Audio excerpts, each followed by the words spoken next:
सोने का जादुई विशाल मुर्गी घर। एक गांव में निकिता नाम की एक लड़की रहती थी। निकिता के माता पिता के मरने के बाद निकिता पूरी तरह अकेली हो चुकी थी। उसके बचे हुए सारे पैसे भी अब तकरीबन खत्म हो चुके थे। अरे सारे पैसे तो खत्म हो गए हैं। अब लगता है मुझे काम ढूंढने जाना होगा, नहीं तो मैं भूखी मर जाऊंगी। निकिता हर जगह काम मांगने जाती है, लेकिन उसे कहीं भी काम नहीं मिलता। आंटी, मुझे अपने घर में झाड़ू पोछे के लिए रख लीजिए। मैं बहुत भूखी हूँ आंटी। कई दिनों से मैंने खाना भी नहीं खाया है। मैं बहुत अच्छे से और बहुत जल्दी काम कर दूंगी आपका। अरे भाग यहाँ से, देख अपने आप को, तू कितनी छोटी सी है। अगर किसी ने मेरी शिकायत कर दी तो मुझे तो जेल हो जाएगी। अरे कहीं और जाकर काम मांग। रोते हुए निकिता वहाँ से चली जाती है। उसकी उम्र कम होने की वजह से कोई भी उसे काम नहीं देता था। चलते चलते निकिता को एक बूढ़ा आदमी दिखाई देता है। निकिता जल्दी से उसके पास जाती है। क्या हुआ बाबा, आप ठीक तो है ना? इस तरह यहाँ क्यों बैठे हैं? बेटा, चलते चलते मुझे चक्कर आ गए हैं। मेरे पास इतना सारा सामान है, यहाँ दूर दूर तक कोई गाड़ी भी नहीं नजर आ रही है। बेटा चलो बाबा, मैं आपकी मदद करती हूँ। निकिता बूढ़े आदमी का सामान उठाकर उसे उसके घर छोड़ाती है। खुश रहो बिटिया, तुम्हारा बहुत बहुत धन्यवाद। बाबा, अगर आप किसी को जानते हैं तो मुझे कहीं काम दिलवा दीजिए। बाबा, मेरे माता पिता नहीं है और मैंने 2 दिन से कुछ खाया भी नहीं है। अरे ऐसा है क्या? तुम तो बहुत प्यारी बेटी हो। ये लो बेटा, ये पैसे रखो और जाकर पहले खाना खाना। तुम तो इतनी छोटी सी हो, तुम्हें तो अभी कोई काम भी नहीं मिल सकता। लेकिन हाँ, मेरे पास मुर्गियों का फार्म है, तुम उन मुर्गियों की देखभाल करना। उसके बदले में मैं तुम्हें खाना और पैसे भी दूंगा। बाबा की ये बात सुनकर निकिता बहुत खुश हो जाती है। आपका बहुत बहुत धन्यवाद बाबा, मैं कल से ही काम पर आती हूँ। निकिता वो पैसे लेकर रेस्टोरेंट में जाकर खाना खाती है और अगले दिन से बूढ़े बाबा के पास काम करने जाती है। निकिता मुर्गियों का बहुत अच्छे से ख्याल रखती थी और उन सब से बातें भी करती थी। जब मुर्गियाँ अंडे देती थी तो वो उन अंडों को बाबा की दुकान पर लाकर दे दिया करती थी। महीने के आखिर में बूढ़ा बाबा निकिता को कुछ पैसे दिया करता था, जिससे निकिता अपना गुजारा करने लगी थी। एक दिन निकिता काम पर जा रही थी, तभी उसकी नजर एक घायल मुर्गी पर पड़ती है। अरे ये मुर्गी तो बहुत जख्मी लग रही है। मैं जल्दी से इसे उठाकर बाबा के पास लेकर जाती हूँ। मुझे भरोसा है बाबा इसे ठीक कर देंगे। निकिता उस मुर्गी को लेकर बूढ़े बाबा के पास जाती है। अरे बाबा, देखो ना, मुझे ये घायल मुर्गी मिली है, आप इसे ठीक कर दो बाबा। अरे बेटा, ये तो घायल मुर्गी है। तुम एक काम करो, इसकी मरहम पट्टी करो, कुछ दिनों में ये तंदुरुस्त हो जाएगी। अब निकिता रोज उस मुर्गी की मरहम पट्टी करती है, लेकिन मुर्गी ठीक नहीं होती। बेटा, अब इसे यहाँ रखने का कोई फायदा नहीं है। एक काम करो, पास में ही एक मीट की दुकान है, तुम इस मुर्गी को ले जाओ और वहाँ पर बेच दो। इसके बदले में हमें कुछ पैसे भी मिल जाएंगे। नहीं बाबा, वो कसाई लोग इसे मार डालेंगे। मैं इसे नहीं बेच सकती बाबा। अरे बेटा, इसे यहाँ रखने का भी कोई फायदा नहीं है, ये बाकी मुर्गियों को भी बीमार कर देगी। तो ठीक है बाबा, आप एक काम कीजिए, ये मुर्गी मुझे दे दीजिए, मैं इसे अपने घर में रखूंगी। निकिता उस मुर्गी को उठाकर अपने घर ले आती है। अब निकिता उसकी रोज मरहम पट्टी करती है, लेकिन अब मुर्गी और भी ज्यादा बीमार रहने लगी थी। अरे ऐसे तो ये मुर्गी मर जाएगी, मुझे इसे डॉक्टर अंकल के पास लेकर जाना चाहिए।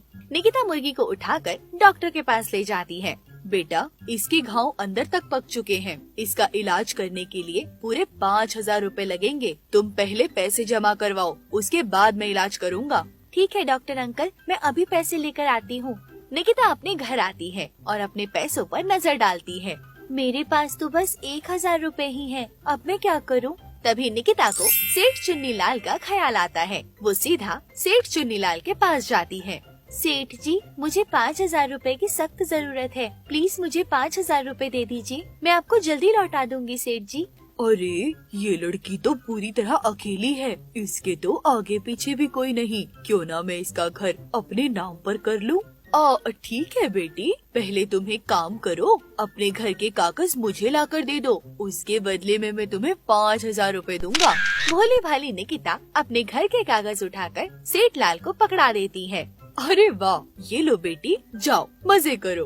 अरे आज तो कमाल हो गया, 10 लाख का घर मात्र 5,000 रुपए में मिल गया। आज तो मेरा दिन बन गया।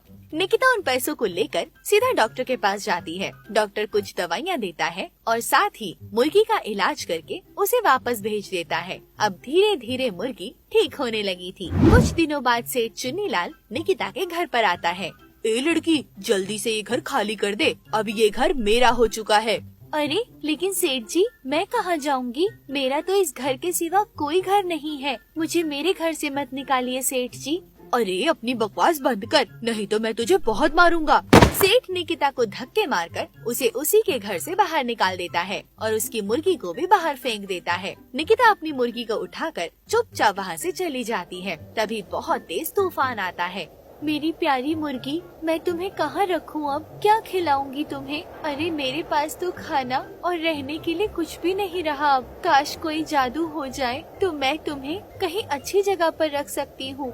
तभी मुर्गी अपने जादू से एक जादुई विशाल मुर्गी का घर प्रकट करती है। हाँ, ये सब क्या है? उसके बाद मुर्गी के अंदर से एक परी बाहर निकलती है।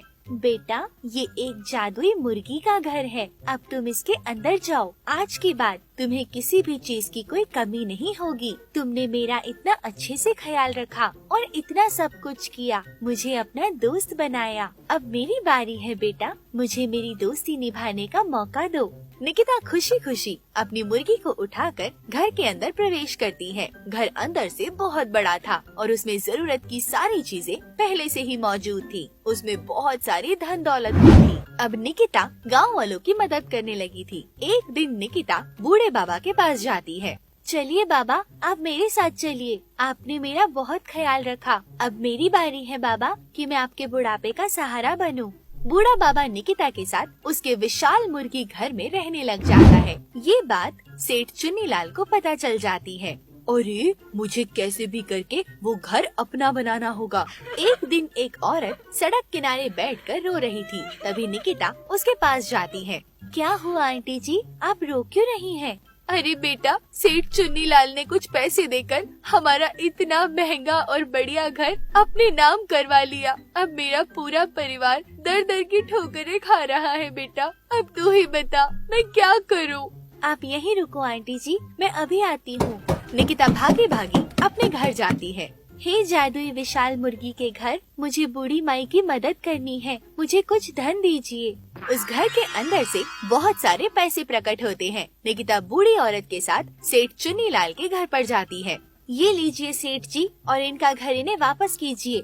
ये घर अब मेरा है, इसलिए ये घर मैं किसी को नहीं देने वाला। लेकिन अगर तू कहती है तो मैं ये घर इसे दे दूंगा, लेकिन इसके बदले तुझे अपना विशाल मुर्गी का घर मुझे देना होगा।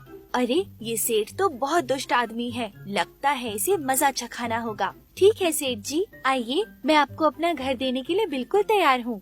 सेठ बुढ़िया को उसके घर के कागज पकड़ा देता है और विशाल मुर्गी घर के अंदर चला जाता है। अरे वाह, ये तो कितना सुंदर घर है और यहाँ कितनी सारी धन दौलत है। मैंने तो आज बहुत मोटा हाथ मारा है। हे विशाल मुर्गी घर, इस चुन्नीलाल सेठ को गोल गोल घुमाओ। निकिता के इतना कहते ही सेठ गोल गोल घूमने लग जाता है। चुन्नीलाल को चांटे लगाओ। विशाल घर से बहुत सारे हाथ निकलते हैं। सेठ को पीटने लग जाते हैं। इस मोटे सेठ को करंट लगाओ। सेठ को जोरदार करंट लगने लगता है। अरे अरे बचाओ बचाओ, मुझे बचाओ। सेठ उस घर से उड़ता हुआ अपने आप बाहर निकल आता है और जमीन पर आकर गिर जाता है। बताइए सेठ जी, कैसा लगा ये घर? मुझे माफ कर दे बेटा, मैं लालच में अंधा हो गया था। आज के बाद मैं किसी का भी घर नहीं लूंगा और सबके घर वापस भी कर दूंगा। उसके बाद से सभी गांव वालों के कागज उन्हें वापस कर देता है। तो दोस्तों, इस कहानी से आपको क्या सीख मिली, हमें कमेंट सेक्शन में लिखकर जरूर बताइए। तो दोस्तों, आपको हमारी ये कहानी कैसी लगी? अगर हमारी वीडियो पसंद आई है तो इसे लाइक जरूर करें और हाँ, हमारे चैनल को सब्सक्राइब करने के साथ साथ बेल आइकन को दबाना बिल्कुल ना भूलें। मिलते हैं अगली वीडियो में। धन्यवाद।